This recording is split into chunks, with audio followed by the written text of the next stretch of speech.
Bonjour à tous. Aujourd'hui, le format il va être un peu différent. Vous avez été nombreux à me poser des questions sur ma préparation au stage commando marine, donc j'ai décidé d'y répondre.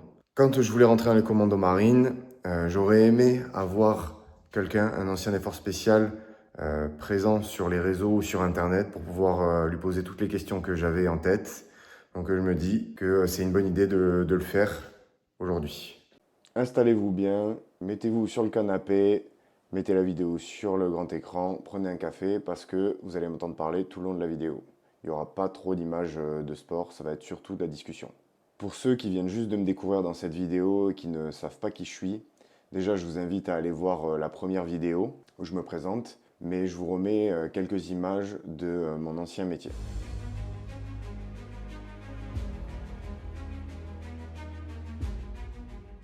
Avant de vous présenter ma préparation physique pour rentrer dans les commandos marines, je vais vous remettre un peu de contexte sur qui j'étais avant de m'engager dans l'armée. Quand j'étais au lycée, mon rêve c'était de rentrer à un fort spécial, donc ça c'est un élément qui est assez important et je pense qui a été déterminant pour la suite. À un moment donné, j'ai eu un déclic, je suis parti de la fac et je me suis engagé dans l'armée pour réaliser mon rêve. Avant de rentrer dans la marine, je m'étais renseigné pour rentrer dans l'armée de terre. Je voulais rentrer au premier PIMA. À l'époque, on pouvait intégrer le premier PIMA depuis le civil. Donc il y avait, je crois, 2 sessions par an où il y avait des tests psychotechniques, il y avait des tests physiques, et si on faisait partie des meilleurs, mais il n'y en avait que très peu par an qui pouvaient l'intégrer, on pouvait rejoindre le stage pour intégrer le premier PIMA. Bon, j'ai pas été pris, donc je me suis dirigé vers les parachutistes. Donc j'ai fait un peu moins de 6 mois au premier CP, donc j'ai fait mes classes, et au stage parachutiste à Pau, j'étais en même temps que des commandos marines. J'ai sympathisé avec deux, trois d'entre eux et je me suis rendu compte que c'était les mecs les plus humbles que j'ai jamais rencontrés. Et c'est eux qui m'ont donné envie tout de suite de rentrer chez les commandos marines. Ils m'ont expliqué comment ça se passait et on va dire que l'accès au stage commando marine me paraissait beaucoup plus court que aux premières PIMA. Ensuite, en me renseignant, je me suis dit que les commandos marines c'était incroyable. Parce qu'à la base, je voulais vraiment rentrer en effort spécial pour être dans la colonne d'assaut, mais j'avais pas forcément cette appétence pour le milieu aquatique. Donc j'ai rompu mon contrat dans l'armée de terre. Dans la foulée, je suis allé voir le CIRFA de la marine et je leur ai dit je veux rentrer dans la marine. J'ai fait quasiment 6 mois dans l'armée de terre chez les parachutistes. J'ai déjà mon brevet parachutiste, je veux y rentrer. Bon, donc comme je vous disais, j'avais pas d'appétence particulière pour le milieu aquatique. J'ai jamais été très bon dans l'eau, etc. Mais vu que je m'engageais dans la marine nationale, il fallait que je me mette à nager. J'avais 2 mois pour me préparer parce que le QMF commençait assez tôt. Donc j'ai contacté un des meilleurs amis à mon meilleur ami qui était très fort en natation. Je crois qu'il avait fait des podiums sur les championnats de France, etc. à l'époque. Donc il m'a coaché pendant plusieurs semaines. C'était dur parce que j'étais vraiment nul dans l'eau. Mais je me suis amélioré, je suis devenu beaucoup plus aquatique. Et j'ai rajouté une corde à mon arc. J'avais déjà la course à pied et le poids de corps, où j'étais pas mauvais. Et manquait forcément la natation. Je suis rentré dans la marine, j'ai fait mes classes, ce qui m'a permis d'aller à l'Anbiway. L'Anbiway, c'est, on va dire, la compagnie de fusiliers marins la plus proche de l'Orient. Et c'est ce que je souhaitais parce que je voulais rester au plus proche de l'Orient, au plus proche des commandos. J'ai terminé major, j'ai eu le choix, donc je suis parti à l'Anbiway.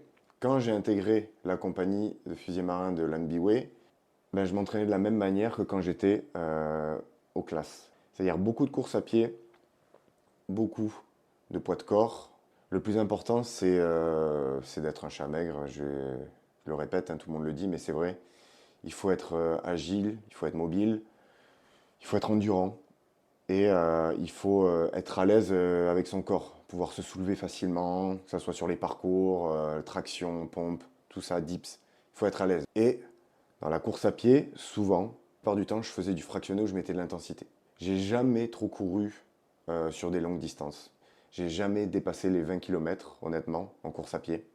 C'était que sur du fractionné, je faisais beaucoup de 30-30, 30 secondes d'accélération à 80% de ma VMA et 30 secondes de récupération. N'hésitez pas à courir également avec le gilet, avec un sac. Essayez de reproduire les conditions réelles. Donc pas tout le temps, vous allez vous flinguer le dos, vous allez vous créer des traumatismes, mais n'hésitez pas à le faire une ou deux fois, une fois par mois peut-être juste pour vous tester et regarder un petit peu ce que vous valez et réajuster. Si jamais vous voyez que vous êtes un peu limite en course à pied, ben vous savez que vous allez devoir mettre de l'effort avant d'aller au stage commando, avant de faire vos classes, etc. J'ai beaucoup fait de, de course à pied et ensuite d'exercices de poids de corps pour travailler sous fatigue.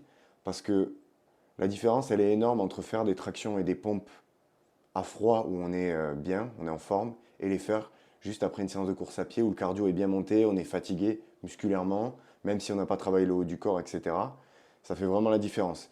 Et tout ça, c'est des éléments qu'on peut retrouver sur des parcours du combattant, sur le parcours commando.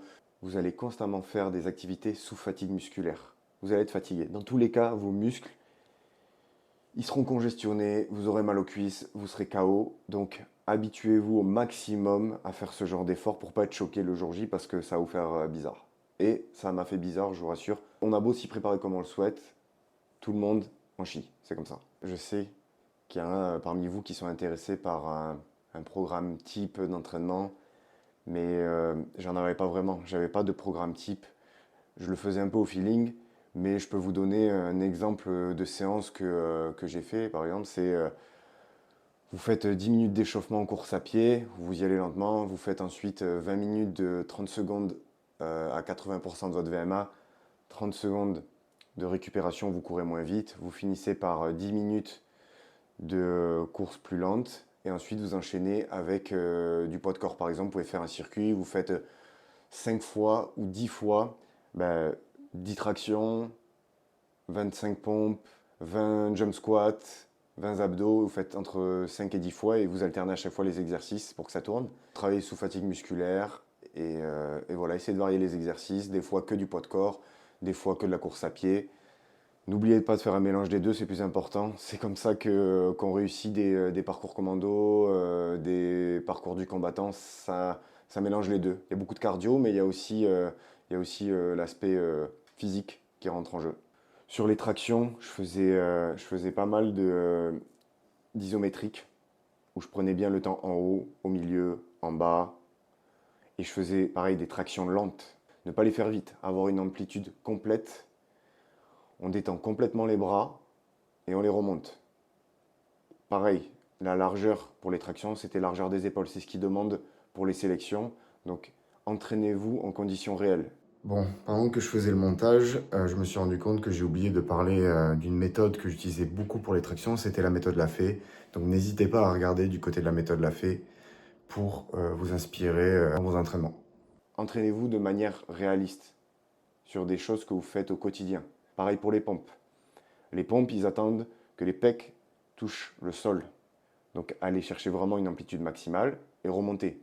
Prenez vraiment le temps parce que le jour J, ça ne sera pas des pompes rapides. Aussi, je faisais de l'isométrie où je restais au milieu, en bas, en haut, au milieu, en bas. Ça, ils vont vous le demander.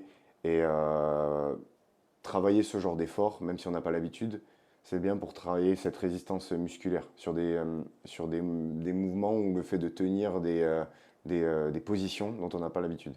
Pareil pour les abdos, je vous mets quelques types d'exercices que je faisais.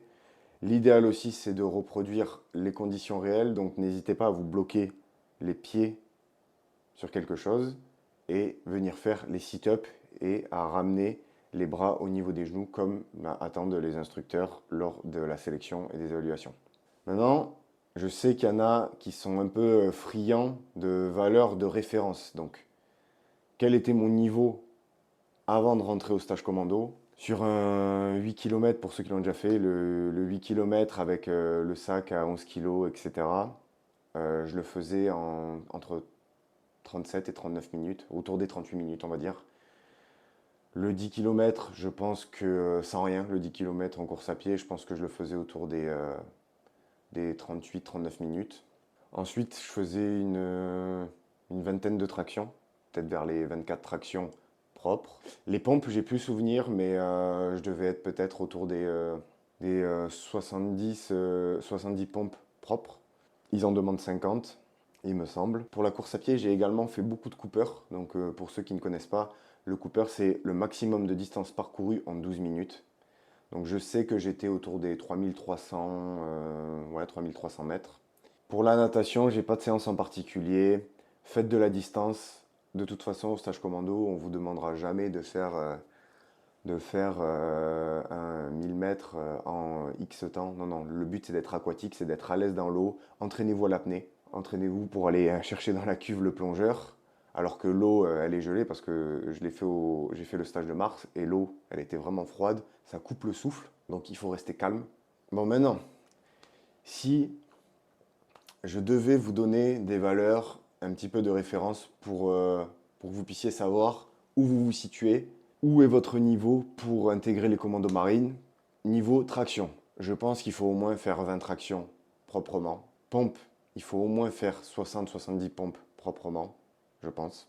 Les abdos, bon, il faut en faire plus d'une cinquantaine, c'est pas le plus important. Ensuite, pour la course à pied, pour un Cooper, je dirais qu'il faut faire au moins 3200 mètres sur un Cooper. Sur un 10 km, je dirais que l'idéal c'est de passer sous la barre des 43 minutes. Également, le 8 km avec le sac, Rangers, etc.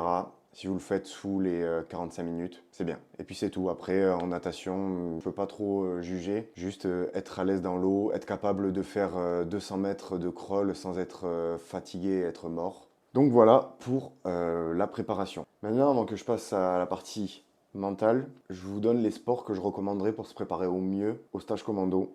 Donc il y aurait le CrossFit.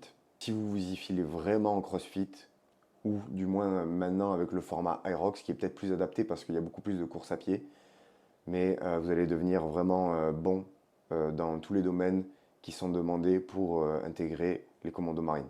Ensuite, sinon l'athlétisme, renforcement musculaire, allez à la salle de sport, renforcez-vous musculairement, mais gardez votre poids de forme là où vous courez le mieux, là où vous êtes le plus rapide. Ensuite, évidemment, la natation pour être à l'aise et être aquatique dans l'eau. Et sinon, les sports de combat, ça sert. C'est pas un prérequis, c'est toujours mieux. Il y a beaucoup de gens, et moi y compris, hein, j'étais vraiment nul en sport de combat. Maintenant, c'est un plus. Si vous savez faire de la boxe, si vous faites du jiu-jitsu brésilien, du grappling, du judo, tout ça, c'est vraiment un plus. C'est pas rédhibitoire. Par contre, quand vous allez arriver en groupe, il y a beaucoup de mecs qui font des sports de combat, on vous teste dans les forces spéciales. Il faut avoir une âme de combattant. C'est comme ça. Il faut avoir la niaque. Il faut aimer se faire mal. Donc si vous pratiquez déjà un sport de combat, vous avez déjà ce côté hargneux. Et c'est ce qu'il faut de toute façon quand on fait ce métier. D'ailleurs, tout ce que je vous dis là, c'est à prendre avec des pincettes. C'est uniquement mon expérience personnelle. Peut-être qu'elle ne sera pas du tout adaptée à votre cas. Prenez ce qui vous intéresse, mais ne partez pas du principe que c'est une formule magique. Sur moi, ça a marché. Ça ne veut pas dire que ça marchera sur l'un d'entre vous. Ensuite, on bascule sur le sujet qui pour moi est le plus important, le mental. Tout à l'heure, on a parlé de préparation physique. La préparation physique, dites-vous juste un truc, c'est que plus vous serez prêt physiquement, moins vous basculerez rapidement dans cette partie mentale. Les gens qui arrivent prêts et les meilleurs physiquement, ils seront toujours un peu moins impactés mentalement que les gens qui sont un peu limites physiquement. Donc, préparez-vous au maximum et ne jouez pas que sur votre mental. Maintenant, cela dit, le mental, ça reste la partie la plus importante. Il est difficile, je trouve, de se préparer mentalement à quelque chose que l'on n'a jamais vécu, mais j'ai quand même essayé de mettre en place des choses pour me préparer. La première, c'était, étant donné que j'habitais pas loin de Lorient, en plein mois de janvier et de février, les week-ends, de temps en temps, j'allais me baigner en mer, juste pour prendre un bain d'eau froide et me préparer psychologiquement à avoir un choc corporel, un choc thermique. Je ne sais pas si ça a vraiment fait quelque chose, si ça m'a vraiment aidé pendant le stage commando, mais je pense que psychologiquement, ça me rassurait de me dire que je pouvais aller dans l'eau froide en plein mois de janvier ou février en Bretagne et il restait une minute, 2 minutes, 3 minutes. Ensuite, je faisais pareil avec les douches froides. Ça paraît idiot comme ça, mais pareil, ça me rassurait psychologiquement de me dire que je pouvais rester sous l'eau froide longtemps en plein mois de janvier-février. Quand il fait froid en plein mois de janvier ou février, surtout en Bretagne, la dernière des choses dont on a envie, c'est d'aller prendre une douche froide. Mais ça forge un petit peu. Ensuite, j'ai fait quelque chose peut-être qui va vous paraître bête, mais j'ai beaucoup fait de visualisation. Pour moi, il était inconcevable de ne pas avoir le béret vert. Je me voyais déjà à Ouistreham en train de me faire remettre le béret avec la cornemuse, etc. Et du coup, inconsciemment, j'ai enlevé de mon esprit l'échec. et le fait d'échouer. D'ailleurs, petite anecdote, j'ai fini le stage avec une côte fêlée. Je remercie mon pote Joe qui m'a amené faire du wakeboard un week-end où on a pu être libre. Puis que je suis une trompette, j'ai voulu rester accroché sur le wake. J'ai fait un vol plané à 30 km/h. Je me suis fêlé une côte flottante et il restait plusieurs semaines avant la fin du stage, donc j'ai dû serrer les dents. Maintenant, ça n'engage que moi. Peut-être que vous avez trouvé ça con et peut-être que ça ne marchera pas sur vous. Mais voilà. J'avais un poster, même je m'en rappelle, dans ma chambre avec toujours une photo des nageurs de combat. Et à chaque fois que je me réveillais, je le voyais, si ça peut vous aider. J'essayais aussi, quand je le pouvais, de me lever tôt, parce que quand on est en compagnie de fusiliers marins, forcément, on a des contraintes. Mais dès que je pouvais, j'essayais de me lever tôt pour aller m'entraîner, pour travailler ma tolérance à la fatigue. Je vous avoue que c'est pas évident. Le point le plus difficile au stage commando pour moi, ça a été la fatigue. Ça n'a pas été le froid, etc. Ça a été la fatigue. Et surtout, il y avait des semaines où on dormait quasiment même pas 5 heures dans la semaine, donc forcément, ça pique. Donc j'ai essayé de le travailler un peu en amont, mais je vous avoue que je pense que ça n'a eu aucun effet. Aucun effet sur le stage commando. Ça pique toujours autant et des fois on n'a pas envie de se réveiller et de rentrer chez soi. L'alimentation. Alors comment je me suis alimenté avant d'intégrer le stage commando? Eh bien tout simplement, je ne faisais pas du tout attention à ce que je mangeais. Évidemment, je ne mangeais pas tout le temps de la mais j'essayais toujours quand même d'avoir au moins une source de protéines le midi. J'essayais toujours d'avoir au moins du poulet, du riz, des choses comme ça. Mais je faisais pas du tout attention. Je mangeais plein de fois des cochonneries, des pizzas, des trucs. Et ça n'a jamais été un souci. Tant que vous courez, tant que vous faites des entraînements, je veux dire, c'est pas trop grave. On n'est pas non plus des sportifs de haut niveau où l'alimentation elle va avoir un impact direct. Sachant il faut se mettre en tête quelque chose, c'est que même si vous vous alimentez correctement pour optimiser votre préparation avant le stage commando, le jour où vous serez au stage commando, vous posez même plus la question de comment je m'alimente, c'est pas vous qui choisirez, ça sera les instructeurs. Vous allez manger vos rations aux ordres des instructeurs et vous pouvez pas amener ce que vous voulez non plus au stage commando. Les seules choses qui sont autorisées, c'est soit des pâtes de fruits, de la pâte d'amande ou des fruits secs. Donc c'est pas avec ça qu'on va avoir des apports énormes en protéines. Donc pour l'alimentation, c'est simple.